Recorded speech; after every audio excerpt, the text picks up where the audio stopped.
Back here, it's pretty quiet. They've got lights up on the back of the raceway to kind of keep thieves away, but it didn't really stop them. In the Casino Beach parking lot, the wind's actually not too bad, but as soon as you start to walk across the street, you can really start to feel the force of Lee coming at you with the winds. Check out the flags. Santa Rosa County Sheriff's deputies pulled some of this evidence out of Heather Rabin and William Hindle's home. You see, that's the finished product of meth.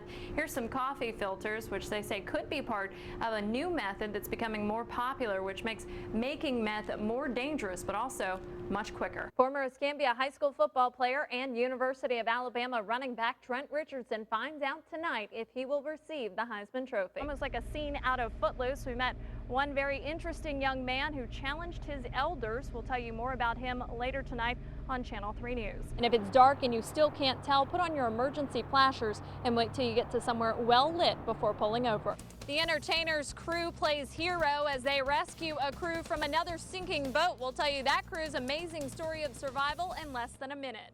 U.S. Attorney's Office spokesperson Len Register declined to give us any information about the search or when that warrant would be made public record. FHP says this happens a lot, but it will take several hours to clean up, as many as 5 hours. So they've come up with an alternate route. They've actually got hazmat on scene to clean it up. And Channel 3 also found media reports from NOLA.com detailing allegations of abuse at a New Orleans school operated by the same company.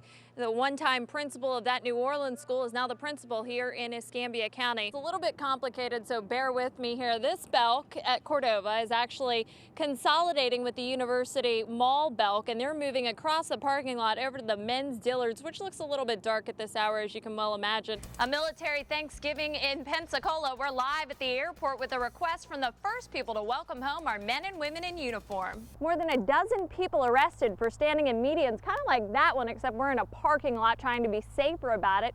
But really all they had to do was walk to a sidewalk, stand on the sidewalk, and then the second they reached into the street to grab that money, they were busted. Number 10 right now. Sergeant Mike Ward behind the wheel of an unmarked car and Deputy Matt Baxter with a video camera.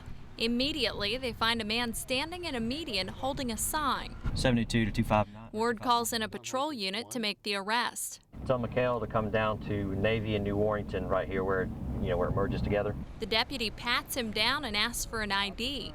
Yeah, you aware of the panhandling ordinance? Gary Perry was caught off guard. I'm just out here flying a sign, advertising for work, trying to get something to eat. And he just pulled up and handcuffed me. I didn't know this was against the law. I've been doing this for about 6 months. No one said a word to me. Not true, says Ward. We're going to be fair across the board about this ordinance. We went out last week and gave fair warning to those that we could. Richard Struckers heard the warning, but still held a sign asking for a job. We all know about the ordinance that's been passed, but we thought it was Wednesday that they were going to sign it. Did you know that there was a panhandling ordinance? I thought there was supposedly going to be a warning, and then you were told, and that was it. This man didn't want to tell us his name, but says he's an out-of-work accountant trying to make ends meet, not meaning to break any laws. I think that there are some people that are aggressive panhandlers, and I think there's others that are just holding the sign looking for work, and that, of course, we're going to take money. If convicted, the men arrested could face up to 6 months in jail and a $500 fine. I'm not scared to go to jail, but I don't want to go to jail. What did I do? I'm standing on a corner. Panhandling is a second-degree misdemeanor, so if convicted, the 13 men and 2 women arrested would face 6 months in jail or a $500 fine. In Escambia County, Bree Sison. Smoke coming off the front of this charred house where neighbors say a mother and her daughter escaped through the front door as flames went up around them. Flames coming out the house, the roof, everything. Fire crews attacked the flames out front while others searched the house from the back looking for any more victims. Everyone made it out. It wasn't pretty. It wasn't pretty. The baby went out into the ambulance, and the mother was sitting over there, and she was burned pretty bad too. D'Lo Meyer was one of several dozen neighbors who came running towards the house when they saw flames. It was all over by the time we got here. I mean, the flames were sky high. EMTs were good too, because they were right on the spot. Power lines threw up sparks. The house on R and Jordan, a complete loss. Janice Jeffords says she was unloading her car when she saw the flames and that her friend gave a girl about 1-year-old CPR until medics arrived. A young mother carried her out of the house. She was upset about her baby more than herself. But she looked like she'd been hurt too? Yeah, she was burnt too. On like her hands? Hands, arms, face. Oh my God. Did she say what happened? No. We learned the mother has at least 2 other children who were staying with family at another house Tuesday night. I tell you what, I hate to see that baby hurt, or the mother, it doesn't matter. They were burned pretty bad. We're hoping and praying that the baby comes out fine. Crews remain on the scene hours after the fire was put out, but they will have to conduct a full investigation with the State Fire Marshal's office to determine how it started. That could take anywhere from a day to a month. Reporting in Pensacola, Bree Sison, Channel 3 News. There's a lot of traffic down through Pine Forest, but actually back here it's pretty quiet. They've got lights up on the back of the raceway to kind of keep thieves away, but it didn't really stop them because if you come here to the middle of the raceway, you can see that nobody can really see you, and that gave thieves the cover they needed to punch a hole in this brick wall. You gotta be a professional to do all this stuff. Himanso Patel walked into a mess at his family-owned store Sunday morning. Well, I just came in and I opened the door and there was a big hole on the wall.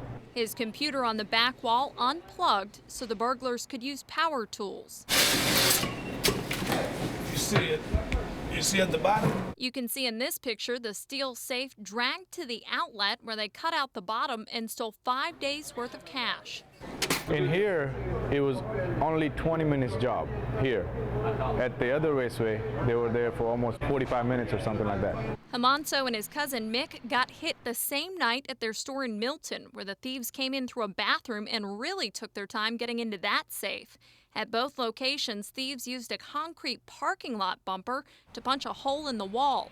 But the thieves had to bring that concrete bumper with them. This store doesn't use them.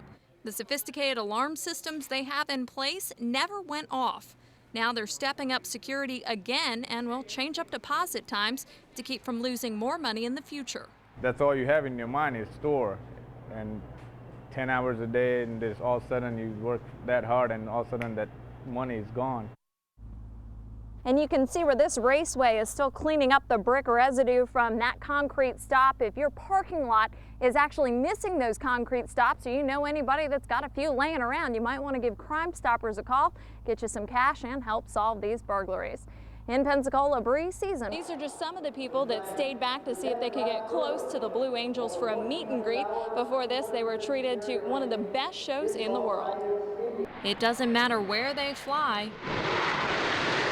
Thousands will be there to watch. And take it from me, you better not interrupt the show. Have you seen the Blues before? Yeah? Yes.